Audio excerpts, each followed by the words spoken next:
Kinsey Schofield, how are you? I'm good, but I can't see you. Will you tell the guys that I'd love to see your handsome face? There we are. Anything? Anything now? There. Oh my goodness, look at you. You are glowing, you glorious creature, you. There we go. Oh, you see, that's made your day, isn't it? It has. It has. And we've got so much to talk about, Cristo. It's been a wild week for royals. It has been a wild, wild week. Well, I'll do it again. You're in LA. I'm in London. You'll give the LA view. I'll give the London view. And we will be spilling the majesty this morning. It's true. It's why it works. It's why it works. And a lot going on in LA right now. We're seeing so much more of Meghan Markle. We expect that we could potentially see her at the Invictus Games over the next few days, although there was a question about her being removed from the media breakdown. But I don't know if you saw this headline from the Daily Beast, which was started by Tina Brown, you love Tina Brown. I love Tina Brown. Yeah, the Daily Beast, I want to read the headline word for word. Prince William and Kate Middleton sabotage Prince Harry's Invictus launch. And that is a headline from the Daily Beast today in regards to this amazing episode of The Good, the Bad, and the Rugby with the Princess Royal, Prince William, and the Princess of Wales discussing their love for sport. Prince William goes into his love for the Paralympics, does not mention his brother's Invictus Games. Catherine discusses these late night swims and how competitive she is at the school's parents' race day, how she'll race barefoot, giving us those Princess Diana vibes. Remember that great photo of Diana racing at the parents' day in her skirt? I mean, I want to think this isn't intentional, Cristo, but this is pretty savage. And did they release this on the day of the Invictus Games launch? Yes, when Prince Harry went out and did this big speech about kicking off the Invictus Games. Well, do you know what they've done? They've pulled rank. They have pulled rank because they are the Prince and Princess of Wales. They are allowed to have the moment. And I'm sorry, Harry, being the spare, and my God, hasn't he told us about it? Because, he's made it very clear he's the spare. He's made it very clear that he is in the back seat whilst Prince William is in the front. Unfortunately, this is one of the things you have to cope with. And he may have tried to steal their thunder in other ways, but this is absolutely fair and reasonable. Yes. What you just referenced right there was the fact that we knew going into the 1-year anniversary of the Queen's death that King Charles had asked the Princess of Wales and Prince William to step up and actually represent the family for the 1-year anniversary. We knew for weeks that we anticipated to see them on that date. Not only did Prince Harry go to Wellchild the night before and reference Queen Elizabeth and mention that she would prefer that he be there, that he knew that she'd be happy that he was there. But the next day, like moments before William and Catherine laid their wreath in memory of Queen Elizabeth, there were snaps of Prince Harry leaving Windsor Castle, where he visited the Queen, in her final resting place. And so it really is just a tit for tat right now that we're seeing, all leading up to, I believe, Prince William coming to New York City for this Earthshot announcement of who the finalists are for the Earthshot Prize. So do you think that it was orchestrated that Harry visited the Queen and did so before William and Kate, the Prince and Princess of Wales, had laid their wreath? I just think he's so stupid. So it's either complete stupidity or very, very smart because he's trying to steal their thunder. Smart from the point of view that he thinks he's getting a win, not smart from the point of view as to how we might view it. But in his mind, he's being incredibly clever. So he's either being incredibly clever in his head or in our head being incredibly stupid. Well, let me just throw this at you while you ask that question. It's the Daily Telegraph in Australia. Within the last few days, I believe it was yesterday, they wrote an article called Meghan's Insane Deathbed Plan in Queen's Final Hours. Now, this story reminds me of exactly what you just referenced. Is it strategy or is it stupidity? Well, that's such a good title. Like, is it strategy? Is it stupidity? Because that is actually what it boils down to. And just before you reveal that article about what was going on a year ago, as I suspected, and as we spoke about, you and I last week, and you also said something similar, we knew that Prince William and Princess Kate were going to be leading the royal family when it came to an acknowledgement of the passing of Queen Elizabeth by laying the wreath and the like. But King Charles did release a statement. You know, it was very short, and it was a very nice statement.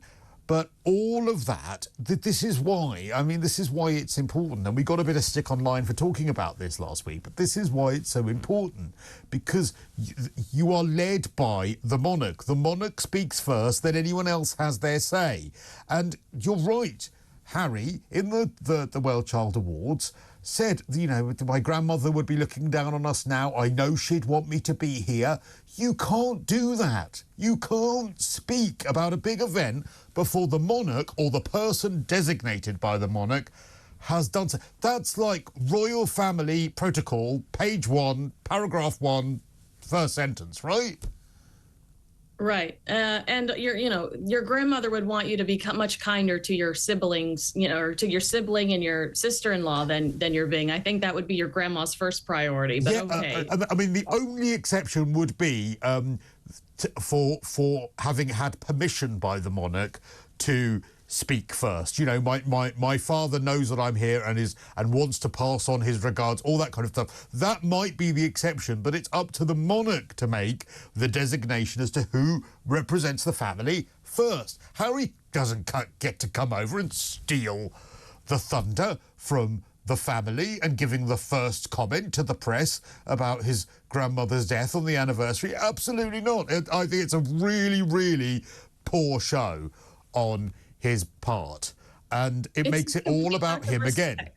Yeah, it's a complete lack of respect. I mean, I had this conversation with someone else recently that it feels like Harry and Meghan just think that the idea of royalty is silly. The idea that I was born in a position, so I'm better than you. They act as if it's silly, it's irrelevant, it's untrue. However, they want you to talk to them by their titles. Yeah. And they want you to curtsy. Yeah, absolutely. And you're so right. And also, perhaps Meghan can get away with saying, well, look, I just think this institution's stupid and I don't know much about it. I mean, I don't know if I believe it, but at least she can get away with it. Whereas Harry, he can't spend the last 2 years writing a book about how terrible the protocol is and the succession is and the fact that he's a spare and he's not allowed to speak up. And what he's done there is demonstrate he fully understands there's a hierarchy. He fully understands that he's quite far down it. He fully gets that, yet he ignores it when it's convenient for him. And I think, so I would say that it is strategy over stupidity. Well, just to prove what you just said, your point, this Daily Telegraph in Australia says that Harry and Meghan were aware of the fact that Meghan was not wanted at Balmoral. And Meghan, they said she schemed by releasing to the press. And I remember this, Cristo. I remember receiving the announcement that Harry and Meghan were on the way to Balmoral. And so they allegedly released this statement to force the royals' hand that Meghan could be there when the Queen died.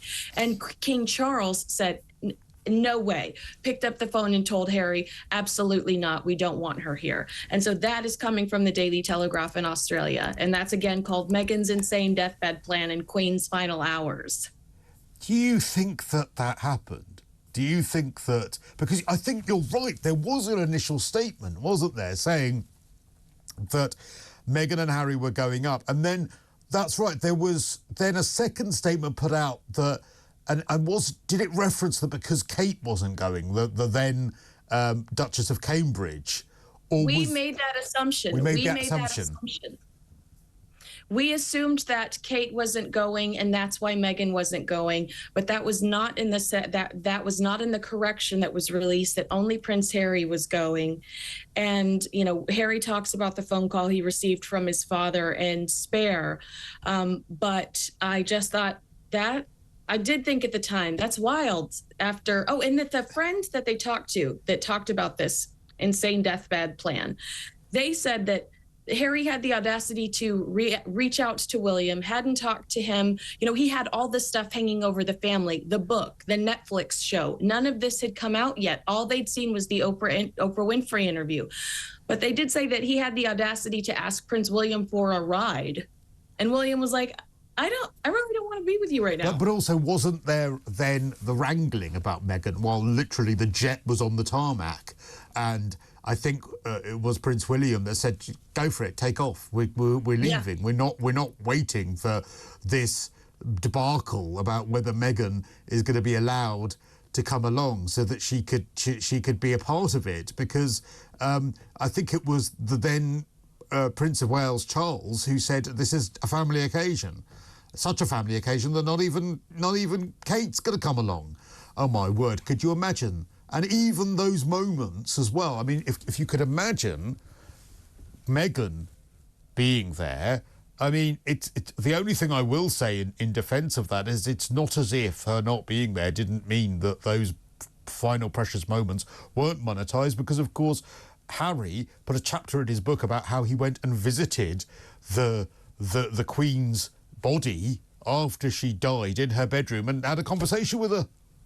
I totally forgot about that. Thank you for ruining my night. It's true, though. He did. He said, and it was really intimate, where he went in the room and, it was dark and sat down with her and all this stuff. And, I mean, that's unbelievable that he chose to put that in a book. Really unbelievable. And she would be mortified by that, because that is not the kind of thing that the royal family releases.